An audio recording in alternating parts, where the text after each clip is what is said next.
জ্বালানি সংকটে জর্জরিত পৃথিবীর জন্য এক অভাবনীয় আশার আলো দেখাচ্ছে মহাশূন্যে রূপালী চাঁদ। ক্রমবর্ধমান বিদ্যুতের চাহিদা মেটাতে এবং জলবায়ু পরিবর্তন মোকাবিলায় বিজ্ঞানীরা এখন পৃথিবীর সীমানা ছাড়িয়ে চাঁদের বুকে বিশাল সৌর বিদ্যুৎ কেন্দ্র স্থাপনের পরিকল্পনা করছেন। জাপানি প্রকৌশলীদের প্রস্তাবিত লুনারিং প্রকল্পটি সফল হলে এটি হবে মানব ইতিহাসের বৃহত্তম এবং সবচেয়ে সাহসী অবকাঠামো, যা পৃথিবীকে দিতে পারে কয়েক হাজার বছরের নিরবচ্ছিন্ন ও পরিচ্ছন্ন জ্বালানি। চাঁদের পরিবেশ সৌরবিদ্যুৎ উৎপাদনের জন্য সবচেয়ে আদর্শ। সেখানে কোনো মেঘ, বৃষ্টি কিংবা বায়ুমণ্ডল নেই, যার ফলে সূর্যালো কোনো বাধা ছাড়াই সরাসরি প্যানেলে আঘাত করতে পারে।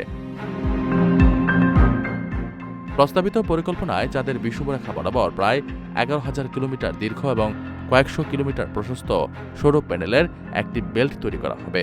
এই প্যানেলগুলো যে পরিমাণ বিদ্যুৎ উৎপাদন করবে তা মাইক্রোওয়েভ বা লেজার রশ্মির মাধ্যমে সরাসরি পৃথিবীতে পাঠানো হবে।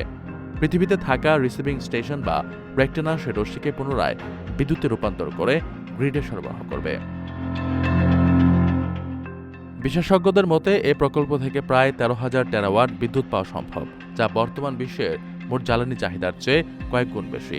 যদিও উচ্চবিলাসী স্বপ্ন বাস্তবায়নে অত্যাধুনিক রোবোটিক প্রযুক্তি এবং বিপুল অর্থের প্রয়োজন, তবুও এটি জীবাশ্ম জ্বালানির উপর নির্ভরতা কমিয়ে পৃথিবীকে কার্বন মুক্ত করার পথে চূড়ান্ত মাইলফলক হতে পারে।